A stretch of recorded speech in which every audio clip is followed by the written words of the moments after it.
Antigamente, era comum que passageiros pudessem visitar o cockpit da aeronave em voo. Nos dias de hoje é proibido. Mas o que cooperou para essa proibição? Uma visita sem qualquer maldade da família de um dos pilotos causou um grave acidente em 1994. Você entraria em um avião pilotado por um adolescente de 15 anos sem treinamento?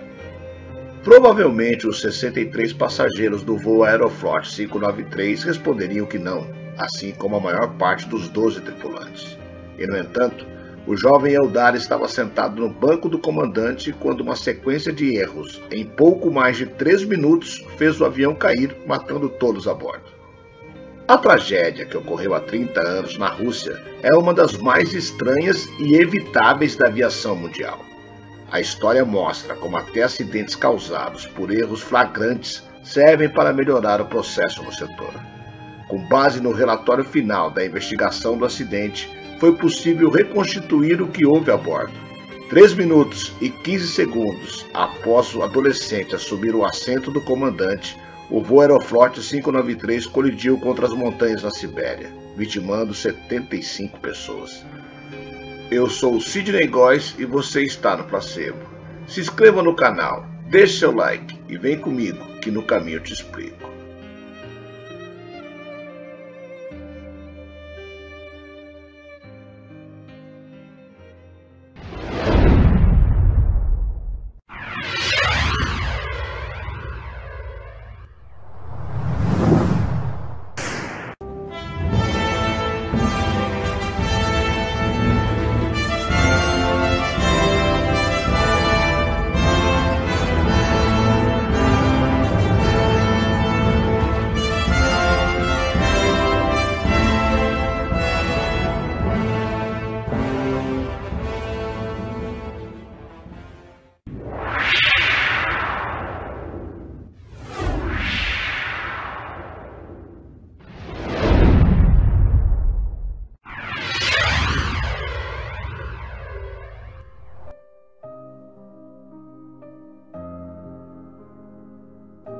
O dia 23 de março de 1994 jamais será esquecido na história da aviação. Naquela data, o voo Aeroflot 593 saiu do Aeroporto Internacional de Sheremetyevo, em Moscou, com destino ao aeroporto de Kai Tak, em Hong Kong. O modelo utilizado para o trajeto foi um Airbus A310, muito popular na época e um dos mais modernos usados pela Aeroflot. A viagem prevista para 14 horas de voo acabou em tragédia, vitimando as 75 pessoas em que estavam no avião, 63 passageiros e 12 tripulantes. O que chama atenção é que a queda poderia ter sido evitada se um dos pilotos não tivesse colocado seu filho de 15 anos no comando da aeronave. Já era noite, naquele dia 22, quando o voo iniciou sua jornada de Moscou para Hong Kong. Como a viagem era longa, 3 pilotos, todos com experiência no modelo, revezariam e seriam responsáveis pelo voo, uma forma de não ultrapassar o limite de jornada de trabalho. Já nas primeiras horas do dia seguinte, enquanto o voo seguia em cruzeiro, o comandante Andrei Danilov encerrou seu turno e deu lugar para Yaroslav Vladimirovich Kudrinsky pilotar a aeronave. E foi aí que os problemas começaram. Além dos 2 pilotos e do copiloto, um terceiro piloto, que viajava como passageiro, estava no voo. Ele havia pedido para acompanhar o trajeto mais de perto e ficou acomodado num assento retrátil na cabine dos pilotos. Além das 3 pessoas na cabine, que era o piloto, o copiloto e o convidado, Kudrinsky também levou seus 2 filhos. Era a primeira vez que Yana e Eldar acompanhavam seu pai em um voo internacional. Naquela época, é importante ressaltar, as cabines de comando não eram um espaço com acesso restrito como atualmente. A ideia de torná-la um local praticamente isolado do resto da aeronave só aconteceu após os atentados do 11 de setembro. Além de colocar 5 pessoas em um ambiente pequeno e muito fácil de se distrair, a sequência de erros não parou por aí. Afinal, Kudrinsky permitiu que Yana, com apenas 13 anos, se sentasse no assento do comandante, que fica do lado esquerdo da cabine. Enquanto a jovem estava no comando, em nenhum momento o piloto passou os controles para o copiloto Igor Piskarev, que continuava responsável pelo monitoramento da aeronave e pela comunicação por rádio.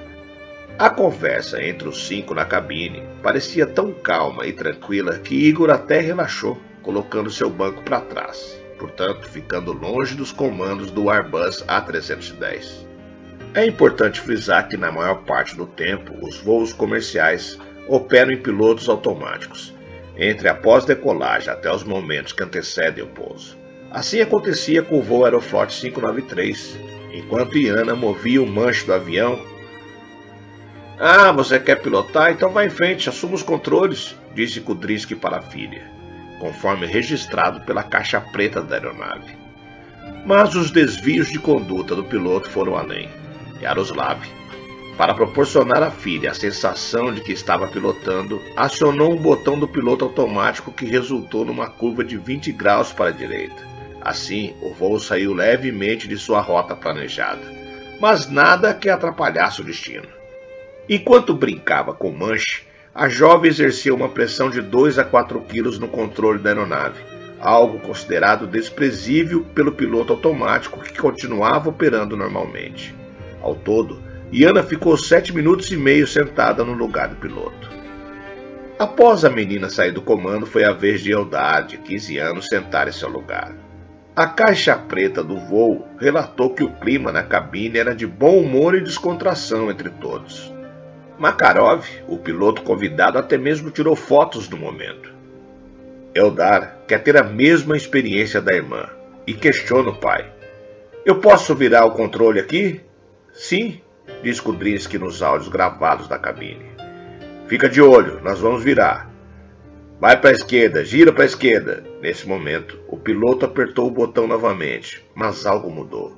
Eldar possuía muito mais força que sua irmã, aplicando 10 quilos de pressão no manche. Quando a aeronave fez a curva para a esquerda, essa força subiu para 13 quilos ao fim da manobra. Nesse momento, o computador do Airbus A310 entendeu a força como algo contrário à orientação do piloto automático e devolveu a autoridade do voo para o piloto, entendendo que acontecia uma situação não planejada. A transição, porém, não foi alertada da forma comum, ou seja, quando um aviso sonoro soa e uma mensagem aparece no painel. Uma particularidade do Airbus A310 fez com que o piloto automático não fosse desligado por completo, o que geraria os sinais, mas apenas passaria para os pilotos o controle de inclinação da aeronave em relação ao seu próprio eixo. Ainda assim, o piloto perceberia esse sinal com facilidade, visto que o manche ficaria mais duro. No entanto, é importante lembrar mais uma vez que quem pilotava o avião naquele momento era uma criança de 15 anos e o copiloto estava com o banco completamente para trás, sem a estabilidade que deveria ter. Com isso, a asa esquerda começou a inclinar levemente para cima, de forma tão sutil que ninguém percebeu. A variação só foi sentida posteriormente por Eldar, que perguntou por que ele está virando. Registrou a caixa preta. Naquele momento, os pilotos pensaram que o avião havia entrado no padrão de espera, usado perto dos aeroportos quando uma pista está congestionada e as aeronaves precisam ficar dando voltas até receberem autorização. Ninguém havia notado o desligamento parcial do piloto automático. Tampouco perceberam que o Airbus A310 estava a ponto de exceder os 45 graus limite de inclinação, que fariam a aeronave ficar praticamente numa posição irreversível, o que culminaria com a sua queda. Embora o piloto automático seguisse controlando outros parâmetros importantes do voo, como sua altitude programada, o avião passou a perder altura. "Segura, segura!" grita Kudryavtsky, o que fez Eldar segurar o manche. Porém, as falas eram para que o copiloto segurasse o ângulo de inclinação, mas como já dito, Piskarev estava fora da posição adequada.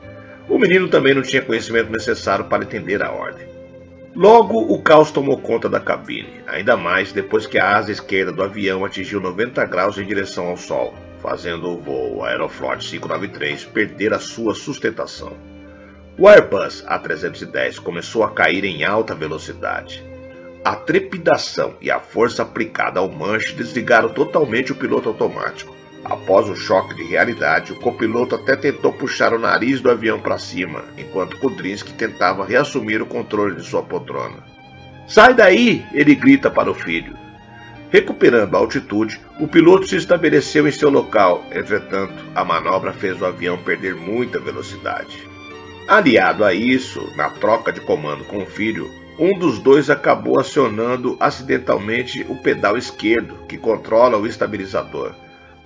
O contato fez com que o Airbus A310 passasse a girar e voltar a cair com o nariz para baixo. Se os comandos fossem deixados em posição neutra, havia uma chance da aeronave corrigir sua posição. Mas, como um dos pilotos tentou puxar o nariz para cima e o outro toque no pedal foi registrado, o avião entrou em parafuso. Apenas 3 minutos e 15 segundos depois de Eldar assumir o assento do comandante, o voo Aeroflot 593 colidiu contra as montanhas da Sibéria. A tragédia vitimou todas as 75 pessoas que estavam a bordo.